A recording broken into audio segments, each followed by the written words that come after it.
புதுவையில் ஆங்கில புத்தாண்டை கொண்டாடும் விதமாக மணக்குள விநாயகர் ஆலயத்தில் அதிகாலை முதல் ஏராளமான பக்தர்கள் நீண்ட வரிசையில் காத்திருந்து விநாயகரை வழிபட்டு வருகின்றனர்.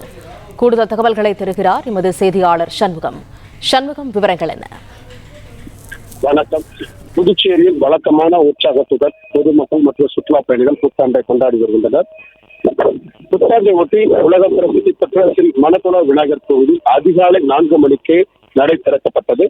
தொடர்ந்து மூலவர் மற்றும் உற்சவருக்கு பால், தயிர், இளநீர், சந்தனம் உள்ளிட்ட பல்வேறு வாசன திரவியங்கள் கொண்டு அபிஷேகம் மற்றும் ஆராதனைகள் நடைபெற்றது.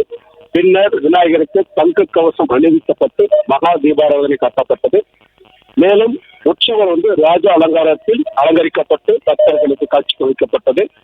இதனையொட்டி அதிகாலை முதலே பக்தர்கள் வரிசையில் நின்று மணக்குள விநாயகரை வழிபட்டு வருகின்றனர். மேலும் புதுச்சேரிக்கு வந்த சுற்றுலா பயணிகள், பல்வேறு மாநிலங்களில் வந்த சுற்றுலா பயணிகளும் முதல் முற்கடவுளான விநாயகரை வழிபட்டு வருகின்றனர்.